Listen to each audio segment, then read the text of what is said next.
Hakizimana ndo mu misiyoni y'Igishiha heruka kurangiza amashuri ya kaminuza. Imana ibahe umugisha. Ndafise intasho nyinshi cane z'abantu batandukanye, mugabo numviza mwarimu Sarushimike novugiza umwihariko kubera yanyihanije abamuzi kuzaki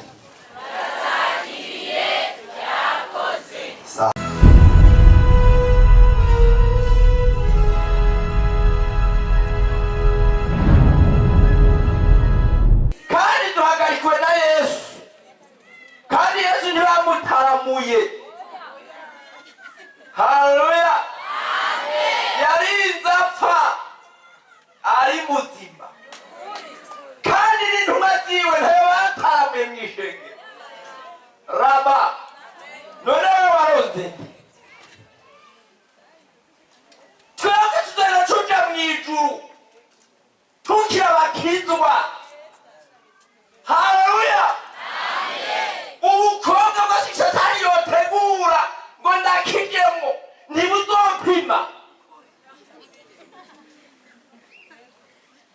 Rwose Imana iheruka kumpa amaso ni ukubujumera utaranashika. Amen. babyita kuzuminga. Haleluya! ego baba jewe sishobora gukarata y'Imana ngo hamacengwa ntibikunda, naho amadolari sinemera. Haleluya! mwe muvyumva gute? kandi umuntu ataratase bamwita umuhibi. uteza kurata so kwakati. Haleluya! Amen. hari ubundi bugara mwe bwiza bashibuka cyabuvyimba we so arakuruta. sinovuga ijambo ahari. Yesu ashimwe. kiretse mpaye mvuge naye uwundi sinovuga agize gute. Haleluya! kandi yatubwiye ngo sinzobata sinzobahemukira. umva ndi kumwe namwe gushika ku mpera y'isi. Haleluya!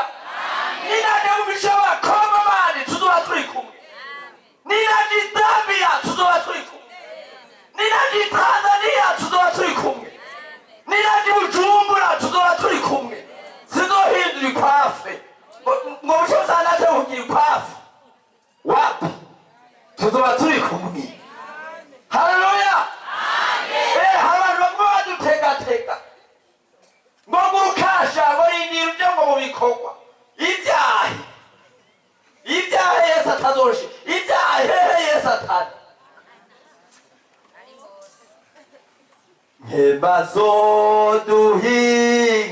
nkebazoduhinkomezi Kristu nabatujime. Yesu nabatujime weho nigitwo cyana se. Yesu ashimwe. aha tuzoja hose tuzosanga yonde Yesu Kristo umunyenazareti. abantu baduhebuza murombaye kuzoshukwa muranguha nzomusangayo nzosanga mucumba yantegereye. Haleluya! abantu barushe baza bararuhiye mw'idini. aba ntituri kumwe. Yesu ashimwe. mu gusezera muri kaminuza bavuga ati twama tubona abantu baza ngo babashe gusenga bigishoboka bose baza batubwira ibyo nyene. noneho bidashoboka ni ubwo butuma dorinda apfa ntabuvuze. Haleluya! uko twigira imbere niko twigira imbere no mu Mana. mu rugo tuzomusangayo, mu kazi tuzomusangayo, no mu bantu b'ishengero tuzomusangayo, no mu busaza tuzomusangayo. mwe muvyita iki? Haleluya! umwana ukiri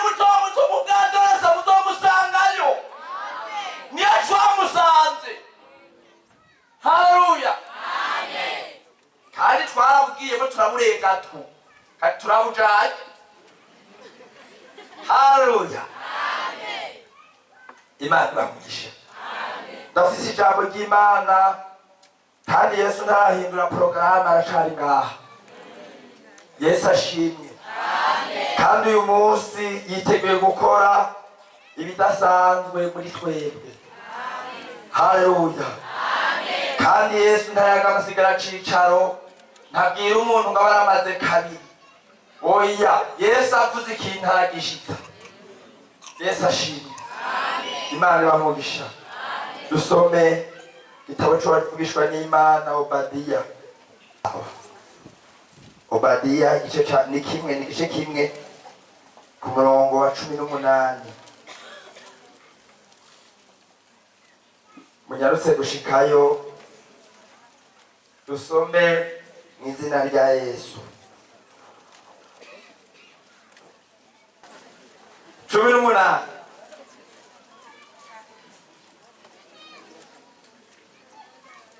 Aravuga ngo mwashitseyo. Some mu izina rya Yesu. Kandi ab'inzu ya Yakobo bazoba umuriro. Turi kumwe? Kandi ab'inzu ya Yakobo bazoba iki? Umuriro. N'ab'inzu ya Yosefu babiki? Imbeya zawo. Amen. Igitabo icete candikiwe Abaheburayo igice ca mbere ku murongo w'indwi.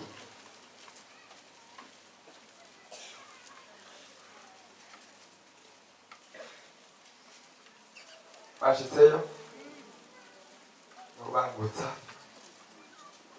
Icete candikiwe Abaheburayo igice ca mbere ku murongo w'indwi. Haravuga ngo ndacumva impapuro. Sawa.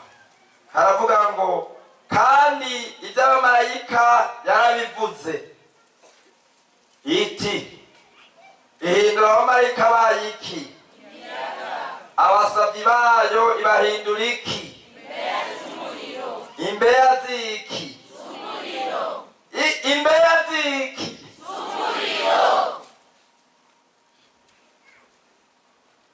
Igitabo c'abavugishwa n'Imana Yoweli igice ca kabiri umurongo wa 28. Igitabo c'abavugishwa n'Imana Yoweli igice ca kabiri umurongo wa 28. Nyarutse ndasoma mu izina rya Yesu. Haravuga ngo hanyuma y'ibyo zosuka mwemu wanje ko bari niki? Ko bari n'umubiri wose. Abahungu banyu n'abakobwa banyu bazovugishwa nanje. Abatama banyu bazorota indoto. N'imisore yanyu izobona ibyo yeretswe. Amen. Mana ndasenze emerwe hano ushitse ijambo ryawe waritumye ntirikugaruke kubusa, ariko rikuze n'ico waritumye mu izina rya Yesu. Amen. Umuhanga amaso umwigisha twumvirize ijambo ry'Imana. Yesu nashimwe. Ugwaruka Yesu nashimwe.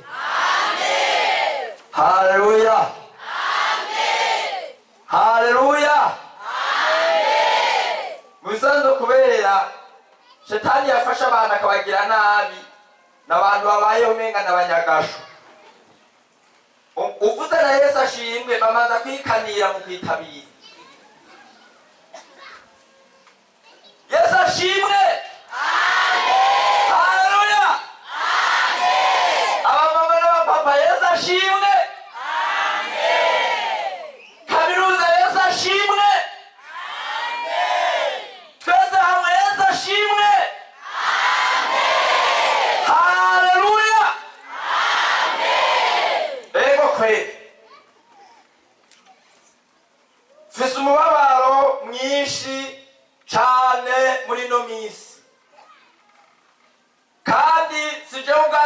witeye, ni Yesu yawunteye. Ariko kandi ndashima Imana kuko yivuga ngo udasukiranije nawe aragira gute? Arasanzaza. Ndashimye Imana ko Yesu duhuje urutsinga umutwaro afise yashimye kuwumpako, kandi nyuma azowuntura ampa umugisha. Yesu ashimwe. Numva nizeye ko ningera mw'ijuru Yesu nanje azompa ibitsibo. Turafise abatama batwitangiye imbere, mwama mubumva namwe mwama mubavuga, abo bita abandi ku nkiko, abo bita abamadengo, harimo n'abandi bapfuye no muzi b'abahizi bisaziye neza bakoreye Imana mu buryo bukomeye. Imana ishimwe ko dufise abo twisunga.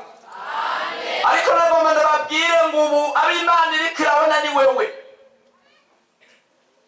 Amen. Abo Imana iriko irabona ninde? Ni wewe. Haleluya. Uw'Imana ihayibona ni jewe.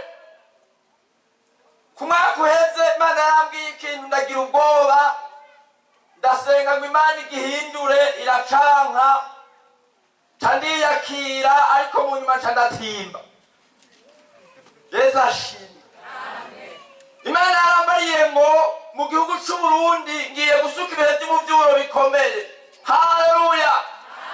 Hari abatama barushe bagenda n'amakinga, muzobaza amateka, abantu bapfa ikiremba baja mu Ruyigi n'amaguru, abandi bakaza n'amakinga, baje bakarara mu nzira bagatekera umubavu, ibijumbu vyokeje mu mitoto, baje kuvuga ubutumwa bwiza, kandi bahura n'imbwebwe mu nzira, bahura n'ibikoko mu nzira. Amaraso ya Yesu. Aba batama bacu bararushe, barabize icyuya gikomeye, kandi irishenga mubona ringana uku n'ibise by'abo batama. Haleluya. Abo barakoze, muri bo harasigaye amasigarire make make, kandi nabo turiko turasenga ngo Imana izobaha iherezo ryiza kuko barakoreye Imana. Abantu b'abagende n'abantu bafise umuriro w'umushuhira usanga aribo bambere ngo Mana bataba batsinze Mana ngo mw'izina rya Yesu. Ngo kura mw'ishenga ngo abantu batacisonze. No gufata.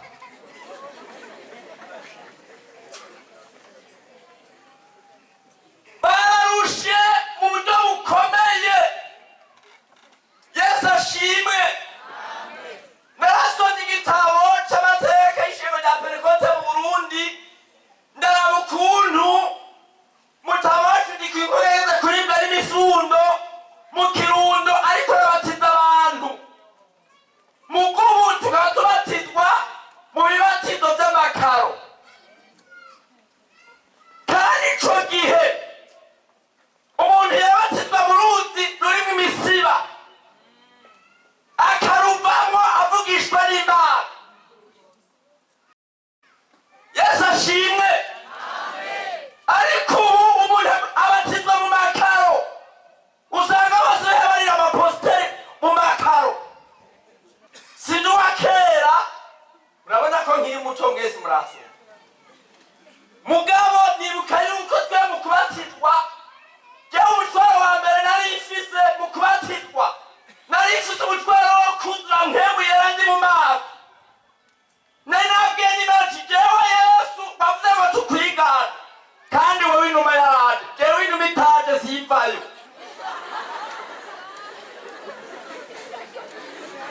Nuko iyo abandi baje baposteri bari mu mazi muzobirabe, n'ubuherukagira mwarabibonye, ava mu mazi ashashira kuri sitati ifoto.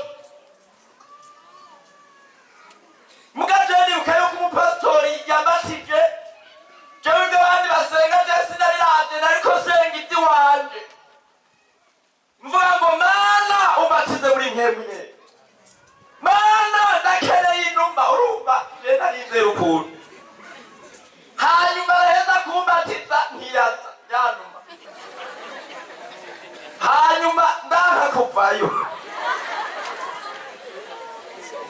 Yesu ashimwe. Nawe amazi yagera bena uwo twabatindanijwe urazi ko kenshi usanga ari babiri, arapfayo ngumayo ndindiye inuma. Yesu yarakoze kutantebereza kwiye kubera nari narashishwe. Yesu ashimwe. Bankuyeyo ku nguvu bagira ngo nayatinye mugajyana ariko ndasenga. Iyo abandi bagiye amafoto bavuyeyo genda mvuyeho umuti waranze nirutse ko mvuyeyo mbishe kandi nari natwe ibyaha rero ndababwira. Haleluya. Mugubu abantu baba batitwa niyo kazi baba barose yo kurya amafoto. Ubu rero n'abaposteri mu minsi muzobona n'abantu bagira bya bimenyetso by'intoki bari mu mazi. Ati piga niyi mu kibazo muri Yorodani y'amakaro. Mugabo batsinda mukonga yepfo bakagomera. Umuntu akaba yuzuye nde? Mpemu yera. Haleluya. Yesu ashimwe. Abantu barafukama mu ngundu z'ibitoke bakuzura mpemu yera. Mu ngundu fukama ku matapi tugataha dutuma umwotsi. Abantu barafukama mu bivu bakanesha ibyaha mu gushwara bataniye amatapi ubushake bukabutahana. Ndafise akababa. Haleluya. Haleluya. Haleluya. Karatwaririmba abamama bambaye imvutaro zimwe bita nimba y'inyerera. Haranyerera. Mugabo umuriro mundirimbo ukamanuka. Mugabo mwambaye iniforme zizimvye muririmba muriko murasamara. Umuririmbo uraba imikatusi, uririmbo uraba imodoka ngo hujya muntu w'ikingaraje wehemba nahaga kumugonga.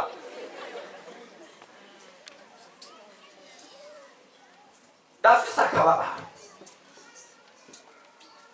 Mperuka kubona umuntu ari kwatura yishuye mesaje yarapfukamye yumva akaruka arahinze amaze agakura arakaraba arayishura ari kwatura.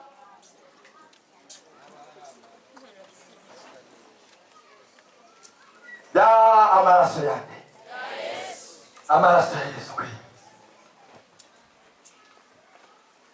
Nuko kuntu Shetani yamodifiye ishengero ariko aduhinyanyura ahinyanyura abantu agomba guhinyanyura ishengero. Ubu ubwishi kayamaraso umukristo yaba ari intsinzi ikomeye imbere y'Imana.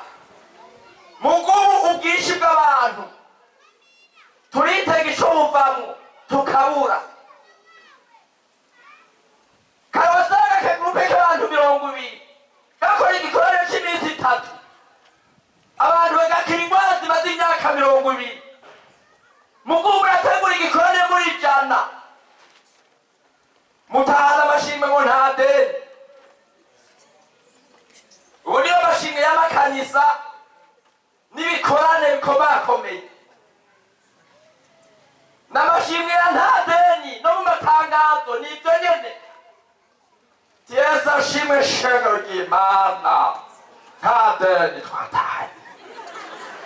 Mwese mwikomera amashi.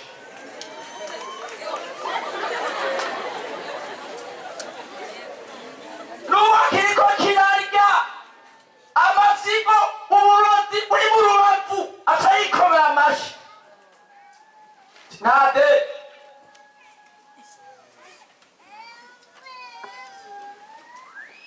mu izina rya Yesu. Yesu adufashe. Kare ndibuka ko mu makorotire mu bikorane twara abantu ba mbere badashoboka tukabatwara mu gikorane ko twavuga ati adovayo yanotse. Yesu ashimwe. Twese tuzi igikorane cy'iminsi 3 adoloka kuko abantu barabohoka. Yesu ashimwe. Mugo abantu bataha barareshanya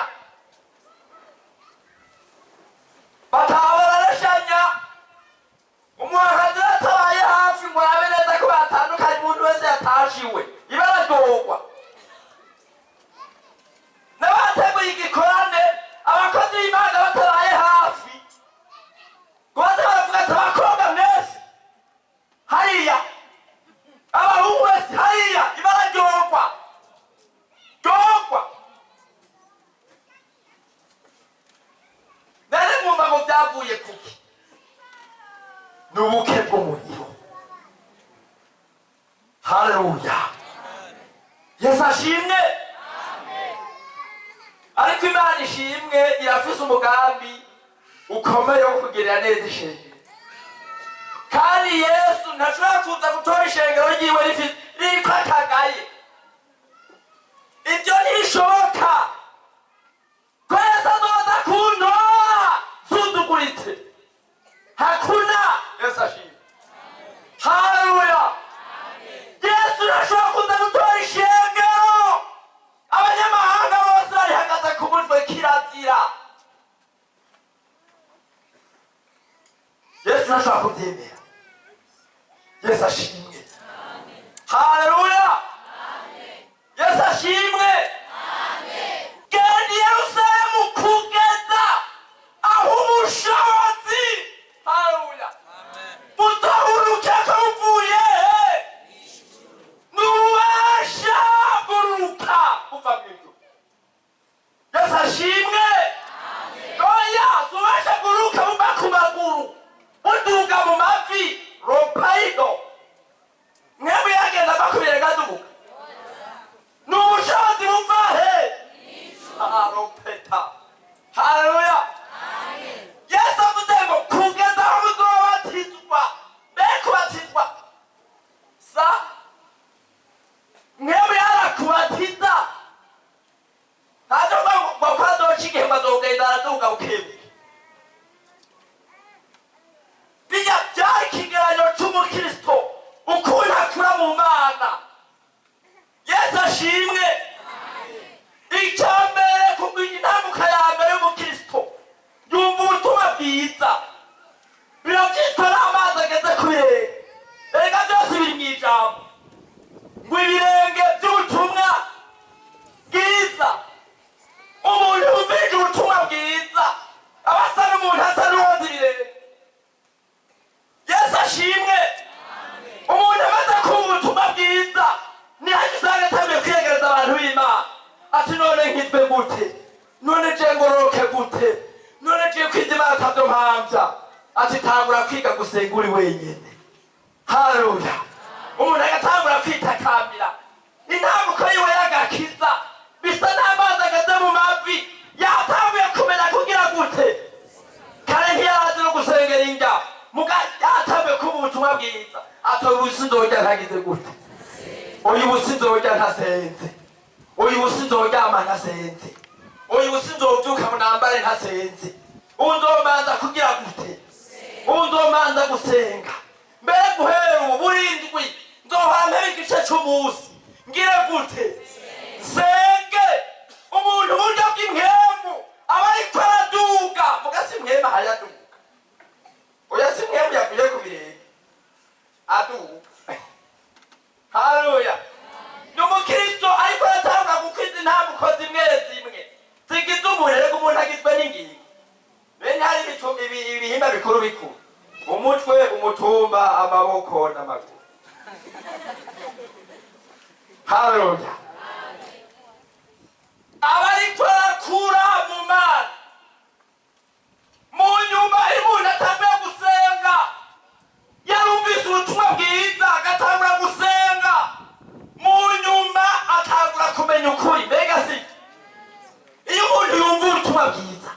agasoma ijambo ry'Imana hanyuma agashyiramo gusenga mbega atatangura kumenya ukuri atangura kubateka bya bindi yemwe n'ibyari ibyo ateka bwa bundi nani n'iki kintu n'icaha Yesu ashimwe ati yo ati burya n'ibi bintu nabanda bikora ari ibyaha yambaye umukanda amazi yageze mu rukenyerero byafite umukanda mukenyereje umukanda ari wo ki ari wo kuri umukristo abatanguye kumenya ukuri kw'ijambo ry'iki ry'Imana